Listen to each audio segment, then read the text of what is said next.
చాలా రోజులు అయిపోయింది kaju mushroom curry and chapati combination తిని. అందుకే ఈరోజు కాజు మష్రూమ్ కర్రీ అయితే చేసేస్తా. సింపుల్ ప్రాసెస్, చాలా ఈజీగా చేసేయచ్చు. ముందుగా మిక్సీ గిన్నెలో టమాటా, పచ్చిమిర్చి, కాజు, అల్లం, వెల్లుల్లి వేసి పేస్ట్ చేసుకొని పక్కన పెట్టుకోవాలి. నెక్స్ట్ కడాయిలో ఆయిల్ వేసి జీడిపప్పు వేయించి తీసుకోవాలి. నెక్స్ట్ క్లీన్ చేసి పెట్టుకున్న మష్రూమ్స్లో సాల్ట్, పసుపు వేసి వేయించి పక్కన పెట్టుకోవాలి. తాలింపు కోసం కరివేపాకు, జీలకర్ర, బిర్యానీ దినుసులు కొంచెమే వేసుకున్నా నేను. నెక్స్ట్ వచ్చేసి ఇంకా ఆనియన్ వేసి వేగాక ఇప్పుడు పేస్ట్ అయితే వేసుకున్నా. అందులోనే పసుపు, మసాలాలు, కారం వేసి ఆయిల్ పైకి తేలే వరకు వేగాలి.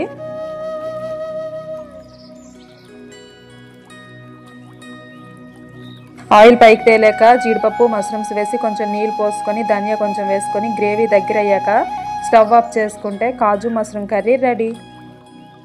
కాజు మష్రూమ్ కర్రీతో ఫుల్గా చేసుకొని అందులో నెయ్యి పోసుకొని కాజు మష్రూమ్ కర్రీ తింటే టేస్ట్ అయితే నెక్స్ట్ లెవెల్.